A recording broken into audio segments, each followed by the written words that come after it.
आगा जी, मैं जो समझा हूं, जो मुझे पता चला है, जो रिसर्च मैंने की है, जो सवालात मैंने पढ़े हैं या सुने हैं या दोहराए जाते हैं, उन सवालों के जवाब में एक ही बात नजर आती है। वो ये है कि तमाम इख्तलाफात का जड़ नमाज ना पढ़ना, रसूल खुदा की बेटी के हरम मुकद्दस का तामीर ना होना। जितने सवालात उठते हैं, लोग हमसे पूछते हैं कि सैयदा का रोजा नहीं बढ़ रहा, लोग हमसे रोजाना पूछते हैं कि मोमिनीन नमाज नहीं पढ़ते, लोग हमसे पूछते हैं कि ये मामलात हो गए हैं। आज पिछले दिनों में किसी बंदे ने इमाम हसन अस्करी के मुतल्लिक कुछ कह दिया, बीबी पाक के मुतल्लिक कुछ कह दिया। ये जितने भी सवालात हैं, ये जितनी भी अखलाकियात से दूरी हैं, ये जितने भी मुबहमात हैं, इन तमाम सवालों का एक जवाब है, वो है दूरिये मुस्तफा। मैंने बड़े इख्तिसार के साथ जल्दी जल्दी आप तक दो चार बातें करनी है। शेर साहब, जितने भी इख्तलाफ आते हैं, यानी जो सैयदा को हक नहीं मिला, इसकी मेन रीजन ये है कि उन लोगों ने मोहम्मद की अजमत को नहीं समझा। मौला आपको सलामत रखे। अगर वो मुस्तफा की अजमत को समझ जाते तो कभी भी सैयदा को दरबार में ना आना पड़ता, यानी घर में ही तमाम चीजें मिल जाती। आज जितने लोग नमाज नहीं पढ़ते, उनको ना कहो कि वो नमाज क्यों नहीं पढ़ते। तेरे कहने की क्या वजह है? जब कुरान कह रहा है तो वो नहीं पढ़ते, जब मुस्तफा ने कहा है तो वो नहीं पढ़ते, जब अली ने पढ़ के दिखाई है तो वो नहीं पढ़ते, जब हुसैन ने सजदे में सर कटाया है तो वो नहीं पढ़ते।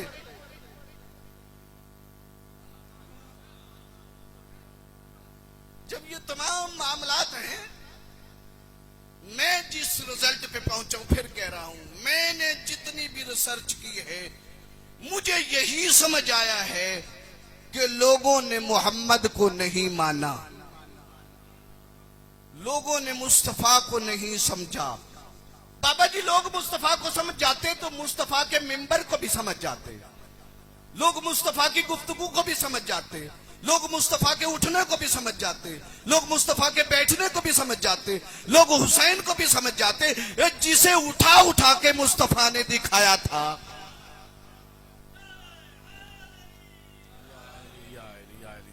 जिसे दिखा दिखा के मुस्तफा ने दिखाया था। हुसैन को लोगों ने नहीं माना, दरअसल मोहम्मद को लोगों ने नहीं माना। सैयदा को लोगों को ये ना कहें कि लोग सैयदा का एहतराम नहीं करते, और लोगों ने आज सैयदा के मेजार के लिए जुस्तजू नहीं की। जिन्होंने जितना माना उतनी जुस्तजू की। भाई फिर कह रहा हूं, जिन्होंने जितना माना उतनी जुस्तजू की। मुझे समझ नहीं आई, अभी अभी मिंबर पे आगा सिस्तानी का नाम लिया जा रहा था, अभी अभी आगा रहबर का नाम लिया जा रहा था। खुदा की कसम, जिसकी ताकत से अमेरिका और दुनिया डरती है उसे सिस्तानी कहते हैं। जिसकी ताकत से, जिसकी कुव्वत से अमेरिका कांपता है, दुनिया की ताकतें कांपती हैं। और आज अगर तुम आजादी के साथ इस मिंबर पे जलवा फिगन हो तो ये उन्हीं उलमा की वजह से है जिन्होंने मेहनतें की हैं। उनका नाम लेने से पता नहीं, मैं फिर कह रहा हूं, ये मिंबर इख्तलाफ का मिंबर नहीं है, ये अमन का मिंबर है। और इस मिंबर से रसूल ने अमन का दर्स दिया है। जो इस मिंबर से इख्तलाफ बयान करते हैं, उनके लिए भी मेरा यही जवाब है कि उन्होंने मोहम्मद को नहीं समझा। अगर वो मुस्तफा को समझ जाते तो कभी भी ऐसी बातें न करते। मुस्तफा इस मिंबर से दुश्मनों को सीने से लगाने के लिए आए थे। हम इसी मिंबर से अपने लोगों को भी जुदा कर रहे हैं। इस मिंबर से हमें एक दूसरे से गले लगाना चाहिए था, एक दूसरे से मोहब्बत का दर्स देना चाहिए था। खुदा की कसम, मोहम्मद है कौन? मोहम्मद वो नबी है जो इससे मोहब्बत कर ले, अल्लाह उस पे जन्नत वाजिब करार दे देता है। मैं एक मुसलमानों की बात नहीं करता, आज की बात नहीं करता। एक मैं मोहम्मद की अजमत पे बात करके दलील देके आगा साहब को ज्यादा देर नहीं बैठाना चाह रहा। जनाबे मूसा का दौर है। किसका दौर है? जनाबे मूसा का दौर है। एक बंदा मर गया, कोई बंदा मर गया, इतला मिल गई नबी को, बंदा मर गया है। पूछे कहां मरा है? लोगों ने कहा हमें नहीं पता। कहा तुम्हें नहीं पता? अल्लाह कह रहा मर गया है।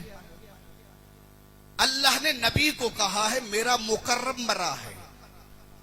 आम नहीं था, फिर इसका मतलब ये मेरा मुकर्रब बंदा मरा है, मेरा वली मरा है, फकी मरा है। मोहम्मद के दौर का नहीं है, मैं अजमत मुस्तफा पे एक जुमला कह रहा हूं, मेरा वली मरा है। अल्लाह ने कहा है उसका जनाजा पढ़ो, उसको गुस्ल दो, उसे कफन पहनाओ, उसे दफन करो। लोगों से कहा कि भाई किस वादी में मरा है, किस मोहल्ले में मरा है?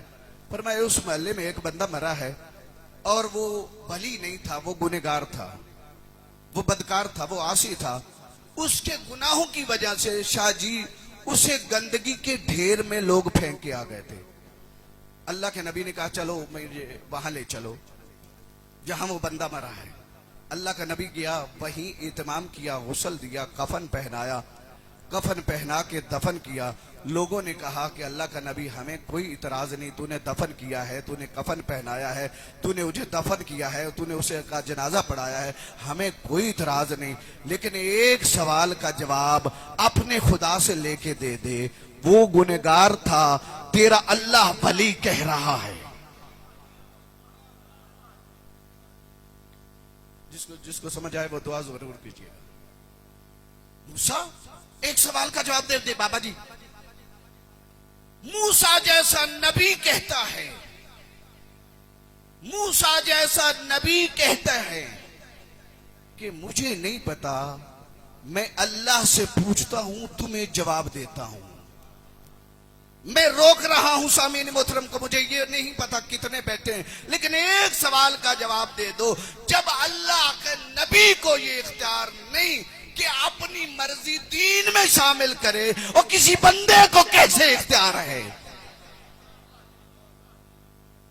अल्लाह के नबी को इख्तियार नहीं, अपनी मर्जी दीन में शामिल करे, किसी बंदे को क्या इख्तियार है? खुदा की कसम, जो अल्लाह के दीन में अपनी मर्जी शामिल करे वो मिंबर रसूल पे करे, वो मजमे में करे, वो लोगों में करे, वो तन्हाई में करे, वो अकेले में करे। जो दीन में अपनी मर्जी शामिल करे हम उसी पे तो तबर्रा करते हैं। अल्लाह अकबर। मैं तो कहां से कहां ले गया आपको। जो भी अल्लाह के दीन में अपनी मर्जी शामिल करे, हम ना कल उसे अच्छा समझते थे, ना आज समझते हैं, ना क़यामत तक समझेंगे। हमारे नजदीक वही बंदा मोतबर है जो अल्लाह की रजा के लिए बात करता है, जो अल्लाह के लिए चलता है, जिसका उठना अल्लाह के लिए है, जिसका बैठना अल्लाह के लिए, जिसका चलना अल्लाह के लिए है। क्यों? आप मुझसे पूछे तो सही, मौलाना आप ऐसे क्यों कह रहे हैं? खुदा की कसम, जिसका उठना बैठना अल्लाह के लिए है, अली उन लोगों का इमाम है, अली दूसरे लोगों का इमाम नहीं है। अली उन लोगों का इमाम है जिन पे अली का अल्लाह राजी हो जाए। अच्छा ऐ नबी पूछ दो अल्लाह से, बात है ना ज़हन में, पूछ दो अल्लाह से कि ये तो बड़ा आसी था, बड़ा गुनहगार था, बड़ा खताकार था, तू कह रहा है ये वली है, ये मुकर्रब है, इसको तूने गुस्ल दिया, हमें कोई इतराज नहीं, तूने इसे दफन किया, हमें कोई इतराज नहीं, तूने इसका जनाजा पढ़ाया, हमें कोई इतराज नहीं। रोक रहा हूं सामीन, अल्लाह जिसे चाहे वो वतन पे भी ना हो, नबी उसका जनाजा भी पढ़ाता है, उसे दफन भी करता है। कुछ लोग ऐसे भी होते हैं जो वतन में भी हों, ना इमाम उनका जनाजा पढ़ाता है ना उन्हें दफन करते हैं, क्योंकि उन्हीं ही का जनाजा पढ़ाते हैं जो इन पर अल्लाह राजी होता है। अच्छा ऐ नबी हमें पूछ दे अल्लाह से, करीम अल्लाह ये गुनहगार था, ये बड़ा बदकार था, ये आसी था, इसको तो कह रहा है ये वाली है। मालिक ने फरमाया हाँ मेरा नबी, मैंने एक इबादत की वजह से इसके तमाम गुनाह माफ कर दिए। एक अमल की वजह से, एक अमल की वजह से मैंने इसके तमाम गुनाहों को माफ करके गुनाहगार से वली बना दिया। फरमाया करीम अल्लाह वो कौन से गुनाह थे? फरमाया कभी कभी ये अपनी इबादत गाह में जाता था, जब वो अपनी इबादत गाह में जाता था, सुबह इबादत करने के बाद नाशारा फिर तो रहते तो रैत को खोलता था, वह नाजारा फिर इसमें मोहम्मद,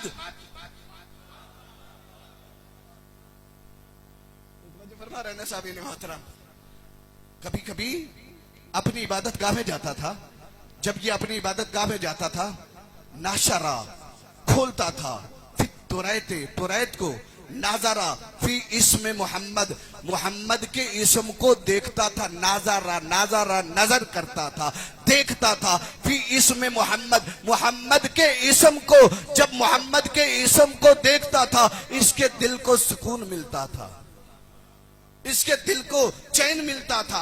ये अपनी आंखों से लगाता था, बोसा करता था, चूमता था। ऐ मेरे नबी, मेरे मोहम्मद के नाम को चूमने की वजह से इस गुनहगार को मैंने वली बना दिया। अब मुझे समझ नहीं आती, जो मोहम्मद के दौर का नहीं है, मोहम्मद का उम्मती नहीं है, मोहम्मद से मोहब्बत करे, अल्लाह गुनहगार से वली बना दे, तो जो मोहम्मद का उम्मती हो, मोहम्मद का दौर का हो, फिर भी जहन्नम चला जाए।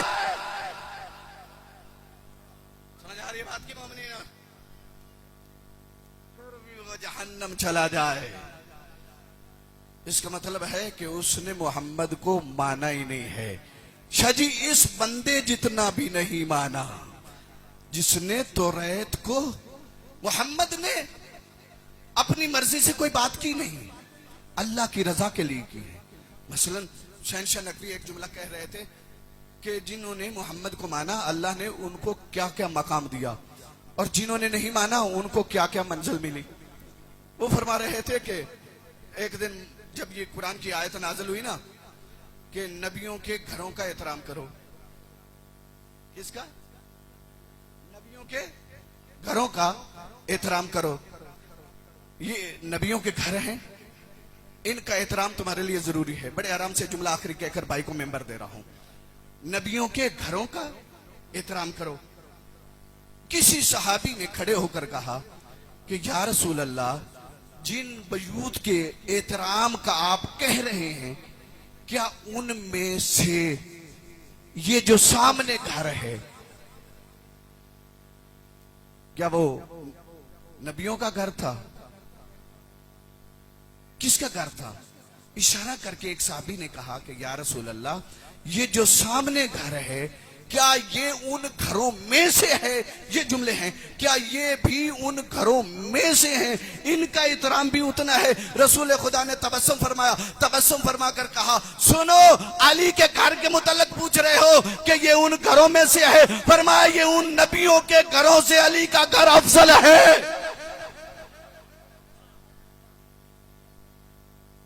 तो फिर जिन लोगों ने अली के घर पे खड़े होकर अली के घर की ताजीम नहीं की, फिर पता चल गया ना कि उन लोगों ने मोहम्मद की अजमत को नहीं समझा। अगर लोग मुस्तफा की अजमत को समझ जाते तो कभी भी सैयदा को दरबार में ना आना पड़ता। आज एक रिवायत के मुताबिक उस इमाम की शहादत है जो करबला का ऐनी शाहिद है, गवाह है। मौला आपके आंसू को शेर साहब कबूल फरमाए।